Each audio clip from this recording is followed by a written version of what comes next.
TT Sherry let me live in her house. Shout out to her staying out in Inglewood. If you know, you know. And just was like, had a TT Sherry was like a 50-year-old roommate and she was cool as ever. So I'm in her house. I'm working at the dealership.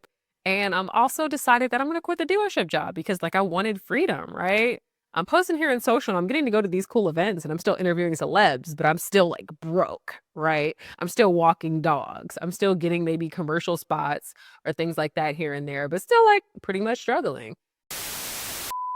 Hi, my name is Toy. And welcome to the 10K podcast, where we talk faith, finances, and everything in between. Hi, my name is Toy Monet Creel, and welcome to the 10K podcast, the social media pod where we talk faith, finances, and everything in between. Hoo-chow! We are officially here. Welcome to the first episode.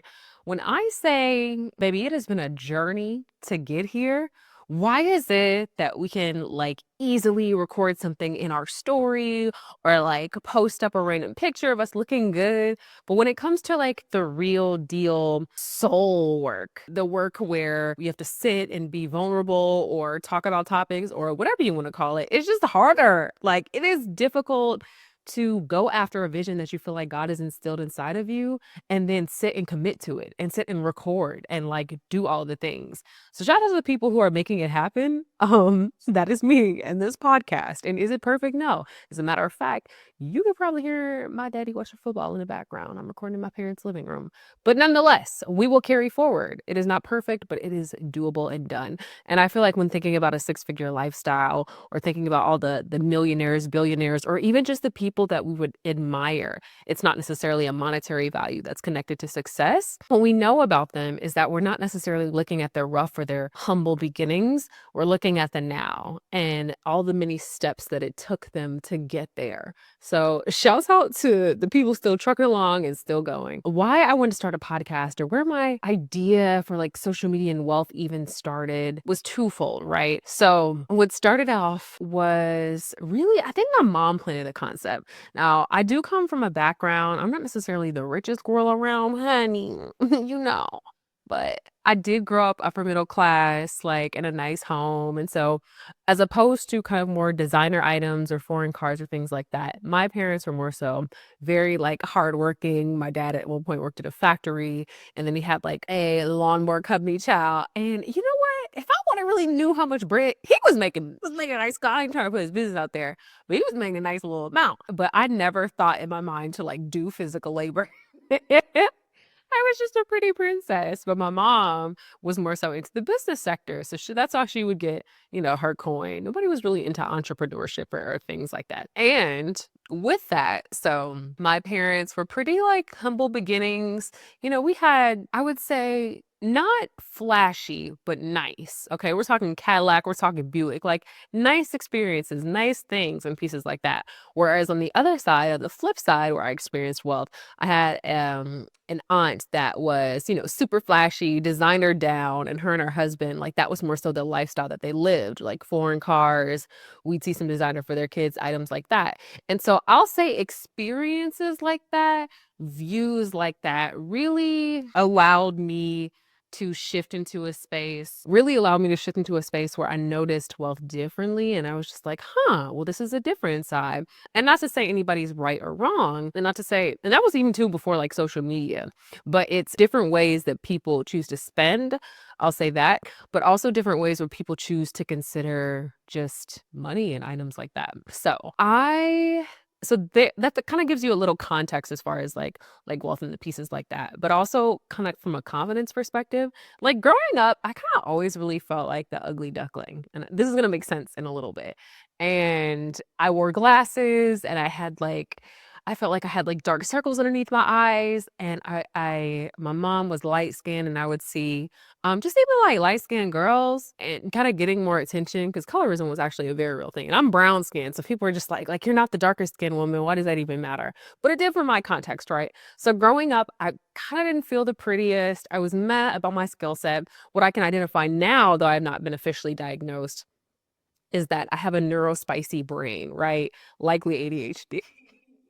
High school teachers have confirmed it.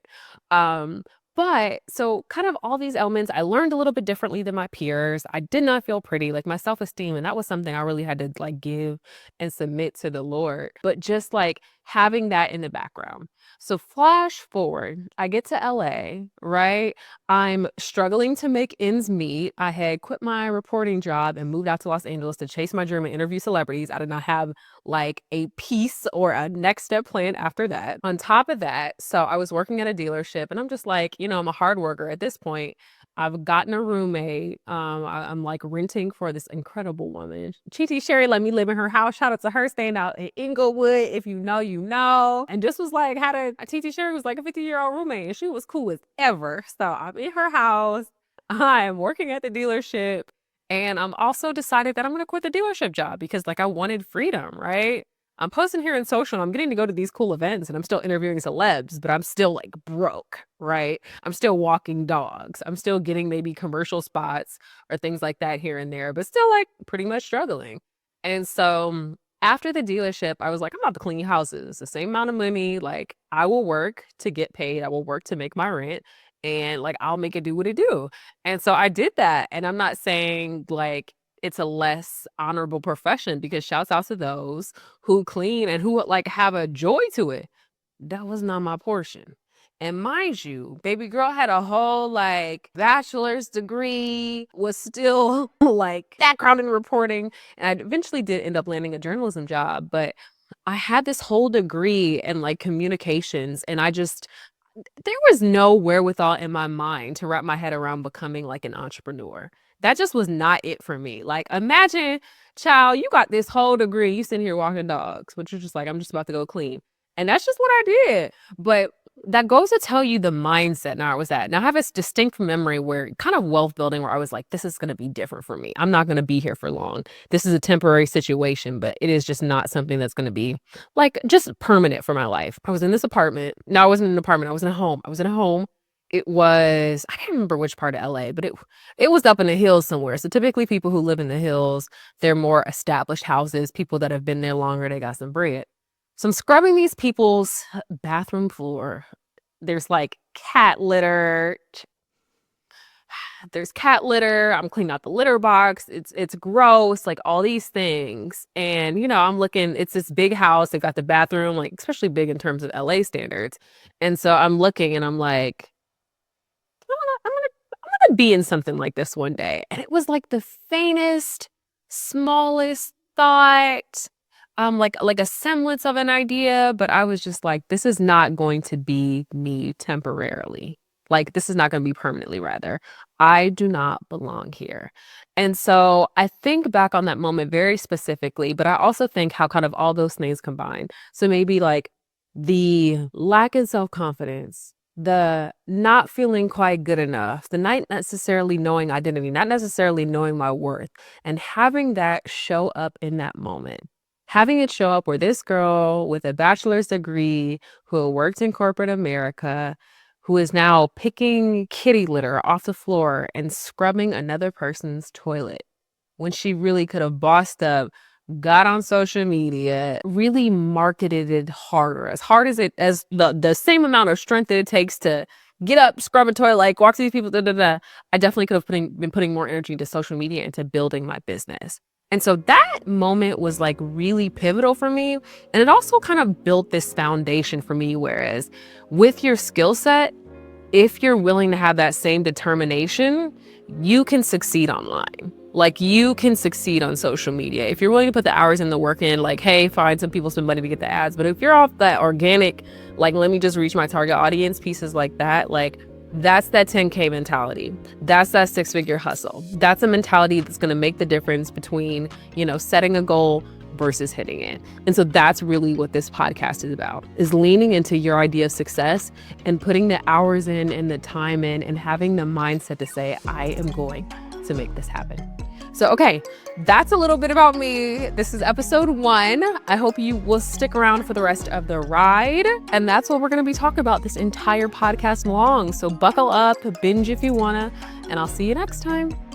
Bye.